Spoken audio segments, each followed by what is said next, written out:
vous avez quitté le pays pour immigrer au Québec. Que s'est-il passé? Quel a été l'événement déclencheur?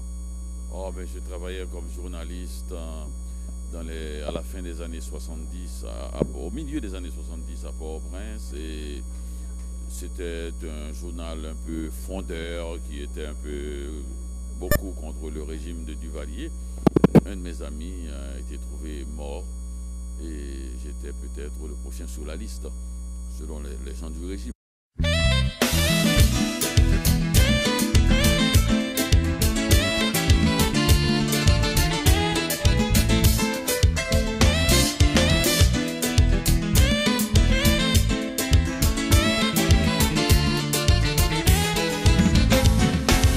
Mes amis, oui. Mes amis, oui. Si nous voulons faire un content, bah pas moins pour m'aller. J'ai dû quitter très rapidement le pays, presque du jour au lendemain, pour me retrouver à Montréal. Voilà, j'ai commencé à travailler dans des usines à Montréal et puis en 84, je me suis retiré pour écrire et en 85, j'ai publié mon premier roman, Comment faire l'amour avec un ex sans se fatiguer. Voilà, tout à fait. C'est le best-seller, c'est le livre qui va vous faire connaître. Et puis après va donc s'enchaîner des titres, des gratifications, notamment le prix RFO ou encore le prix Carbet. Oui, bien sûr, quand on écrit, on finit par avoir quelques prix, mais on écrit pour autre chose. On écrit, dans mon cas, sur deux plans pour, disons, essayer de se comprendre, d'avoir des nouvelles de soi, de savoir où est-ce qu'on en est. Et aussi, on écrit pour essayer aussi de tracer le portrait de son époque, de sa génération. Et la mienne a dû s'enfuir à un moment donné, quitter Haïti, et comme une volée d'oiseaux. Et j'ai voulu, d'une certaine manière, retracer patiemment cet itinéraire pour essayer de voir qu'est-ce qui s'est passé entre le départ d'Haïti et 30 ans plus tard, peut-être, au moment du retour. Parce que ma génération amorce de plus en plus un retour en Haïti. Alors justement, vous avez quitté Haïti il y a 31 ans, vous le disiez ce soir. Mais en fait, à vous entendre, c'est comme si vous n'aviez jamais quitté physiquement l'île, aussi bien dans les termes que vous utilisez ou des phrases humoristiques. Comment faites-vous en fait pour puiser autant autant dans la culture haïtienne tout en étant à l'étranger? Ah ben, moi je suis complètement fait de cette culture-là.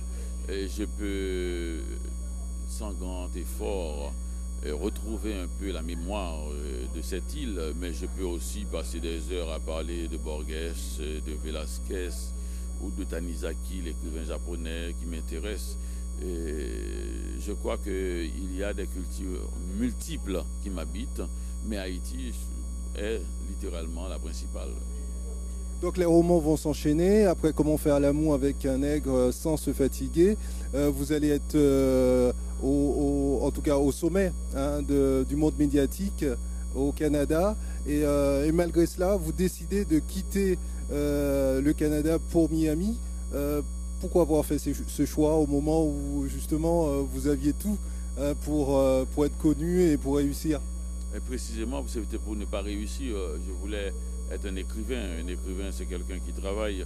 Je ne voulais pas que mon succès, de voir mon succès à la notoriété, à la mondanité, au flash. Je voulais que s'il y a quelque chose qui se passe, que ce soit lié à un travail régulier. Et pour travailler, il faut se mettre hors du bruit, hors des flashs, et puis choisir une ville qu'on n'aime pas forcément beaucoup pour qu'on ne passe pas son temps à se promener et rester enfermé dans une chambre et puis travailler. Alors, votre dernier livre que vous présentiez ce soir ici à Montréal, L'énigme d'un retour, est-ce un livre autobiographique? Pourquoi ce rapport avec la mort, avec votre famille et puis surtout avec votre mère, un rapport assez particulier? Bon, j'ai beaucoup écrit sur ma famille parce que je pense qu'elle le mérite. Ce sont des gens, surtout des femmes, qui ont tant travaillé, qui ont une vision du monde très concrète, et c'est ça qui m'avait plu pendant que les hommes se lançaient dans l'héroïsme, à la conquête de nouvelles citadelles et essayant de renverser les dictatures. Les femmes étaient obligées de faire face à la réalité quotidienne, c'est-à-dire 3 repas pour les enfants, aller à l'école, les vêtements, l'éducation, la santé. Ce sont des choses qui reviennent chaque jour et plusieurs fois par jour. Donc ces personnages m'ont beaucoup intéressé. Et cette manière qu'elles ont presque de soutenir le système de certaine manière en permettant que leurs enfants puissent continuer à vivre malgré l'oppression. Mais finalement, c'est elles, quand ces femmes-là se mettent à laisser tomber un régime, un système, et à ne plus croire même dans la réalité dans laquelle elles vivent, ben là, il n'y a plus rien à faire pour quel que soit le gouvernement, il va éclater.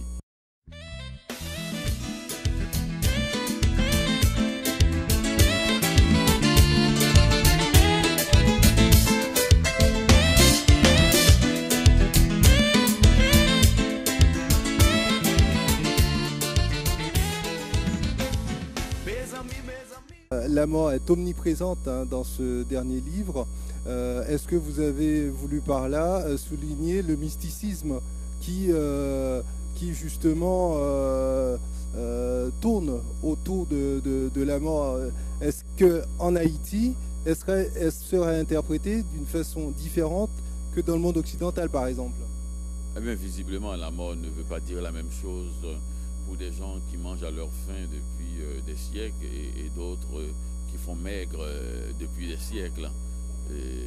Les métabolismes sont complètement différents, les esprits, leur façon.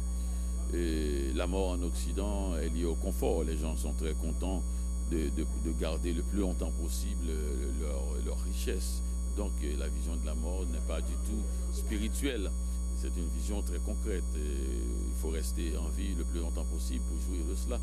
Alors que dans un pays comme Haïti où le dénuement est complet, et donc leur vision de la mort n'existe pas littéralement. C'est la vie qui existe, c'est le présent qui existe. La mort les surprend. Et la mort arrive sans qu'ils n'y fassent pas attention. Ils n'ont pas le temps d'ailleurs de tomber malade gravement parce qu'ils meurent si vite. L'espérance de vie est si vite, la flamme s'éteint très rapidement, mais elle a eu le temps quand même de briller si vivement.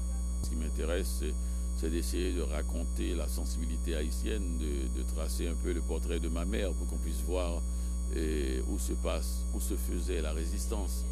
Parce que les gens ont beaucoup mis les projecteurs sur ceux qui, disons, cassaient le pays d'une certaine manière et pas assez sur ceux qui inlassablement le réparaient. Merci beaucoup, Daniela Feria.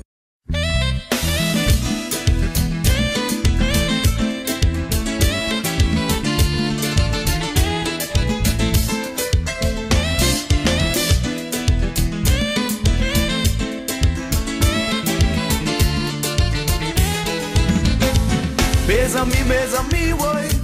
Mes amis,